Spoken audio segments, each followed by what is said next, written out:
Bonjour à tous, je vous retrouve donc pour la nouvelle vidéo de la semaine et cette fois-ci, comme à mes habitudes, je vous propose une recette tout en un. Alors c'est une recette qui n'est pas encore sur Cookidoo, elle est issue du dernier magazine Thermomix et moi, vous l'avez juste ici, c'est le tout dernier, octobre-novembre 2021, donc il est en kiosque, vous pouvez y aller les yeux fermés. Pour les autres, sachez que le magazine sera enregistré sur Cookidoo d'ici 2 à 3 mois. Concernant la recette du jour, sachez que vous allez pouvoir la réaliser aussi bien au TM31, TM5 ou TM6. Alors je vous ai choisi une recette qui s'appelle poulet à la vanille. Ça nous en dit très peu, mais sachez qu'on utilise tous les étages. Alors pour cette recette, le mieux c'est de commencer soit la veille juste avec la partie marinade ou au moins 1 heure avant. Tout simplement pour que la vanille ait le temps d'infuser avec le poulet. Donc en l'occurrence moi, j'ai déjà pris un petit peu d'avance, je l'ai mis sous vide et laissé au frigo toute une nuit. Donc voilà, je vous montre, on a exactement 800 g de dés de poulet marinés avec de l'huile d'olive et 2 gousses de vanille que j'ai ouvert, fendu et gratté. Et là, je vous assure, quand j'ai ouvert le récipient sous vide, on a vraiment une saveur de vanille qui ressort, ça va être magique. 800 g de poulet coupé en dés, 30 g d'huile d'olive, 2 gousses de vanille. Vous mélangez le tout, au minimum 1 heure de marinade. Une nuit, ça ne sera que meilleur, c'est dans le cas où vous avez anticipé. Ok? Ça, c'est l'étape 1. Pour la suite de la recette, il nous faudra 600 g de pommes de terre et 500 g. Alors, qu'est-ce que c'est? Alors j'ai fait des tests chez moi, on m'a sorti branche de céleri, ça aurait pu. On m'a dit rhubarbe, on est dans les légumes d'hiver, c'est tout simplement des côtes de bête. Donc voilà, sachez qu'on peut tout utiliser. C'est l'avantage, c'est le nouveau légume qu'on a actuellement dans le jardin. C'est pas mes habitudes de cuisiner, donc je cherche des recettes originales de le mettre en valeur. J'ai déjà utilisé les feuilles pour faire une autre recette avec la feuille de brique ou en gratin de crozet, et là je vais utiliser les côtes. Donc voilà, c'est quand même plutôt bien, ça nous permet de manger très varié et surtout les légumes du moment. Allez, vous êtes prêts ? On part en cuisine. Là, tout simplement, le début de la recette, on va commencer par hacher l'oignon. Donc, il nous faut un oignon coupé en deux. Jusque-là, vous me suivez. Normalement, vous savez déjà par cœur comment on règle le Thermomix. Donc, l'oignon coupé en deux dans le bol avec le gobelet doseur. Et on va programmer 5 secondes à la vitesse 5. Donc, voilà le résultat.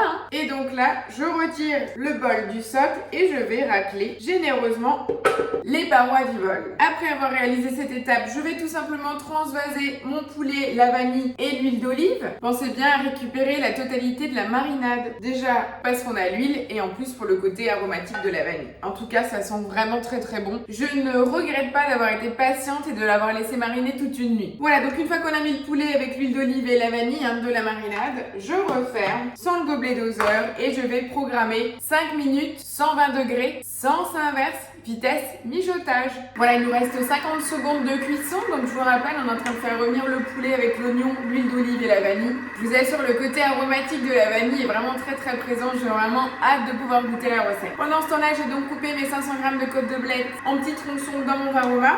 Pensez bien à laisser l'équivalent de la petite cheminée au milieu. Et dans mon panier de cuisson, je vais transvaser mes 600 g de pommes de terre. Voilà, donc là, clairement, on est prêt. On attend juste la fin de cuisson du poulet pour pouvoir lancer la multi-cuisson. Voilà, on a le poulet qui a légèrement rissolé, donc il a commencé à cuire. Donc le plus simple, on transvase le tout directement sur le plateau vapeur. Je laisse quelques petits oignons au fond du bol. Je vais répartir le poulet sur le plateau et surtout je vais retirer les 2 gousses de vanille. Je vais les utiliser pour la cuisson. Je vous explique. D'abord, je répartis le poulet. Donc là, j'ai mes 800 g de poulet. J'avais coupé des gros dés. Pensez-y à toujours faire des gros morceaux pour que vous retrouviez encore des morceaux au final. Donc, on a la partie plateau poulet vanille, la partie côte de bled et dans le panier cuisson, les pommes de terre. Jusque-là, vous me suivez. C'est un repas complet comme d'habitude. Dans notre bol, le bol est vide. Donc maintenant, on va tout simplement rajouter les gousses de vanille dans le bol. On va rajouter 300 g d'eau. Donc on pense à appuyer sur le bouton de la balance pour peser l'eau. Une cuillère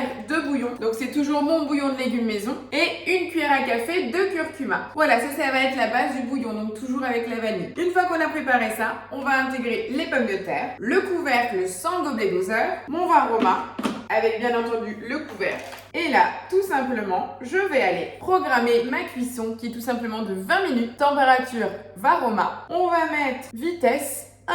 Voilà, donc pendant ces 20 minutes, je n'ai rien à faire. Qu'est-ce qui va me rester tout à la fin? Mais à la fin, on va garder une partie du bouillon, on va le mixer avec une partie de pommes de terre cuites, on rajoute un jaune d'œuf et un petit peu de crème et c'est parti. Voilà, je vous retrouve donc dans 20 minutes pour le résultat de la cuisson. Voilà, les 20 minutes de cuisson viennent de se finir. Donc je vais retirer maintenant le varroa. Je vais transvaser dans mon thermoserveur le poulet. Faites attention, hein, c'est bien chaud. Donc je choisis de mettre le poulet dans un seul et je vais transvaser les côtes de blettes et les pommes de terre dans le second. Donc je retire le panier des pommes de terre. Regardez le beau volume, c'est quand même plutôt sympa. Donc du bouillon de cuisson, je retire donc les 2 gousses de vanille et on conserve donc le jus de cuisson dans lequel on a donc bien les saveurs de vanille et de curcuma. On a aussi mis le bouillon et là je vais tout simplement aller sur ma balance et mettre 50 g de pommes de terre cuites, tout simplement pour épaissir le bouillon de cuisson. Allez, 57 g, on va dire que c'est bon. Je rajoute également un jaune d'œuf pour lier le tout. Je remets le couvercle et le gobelet doseur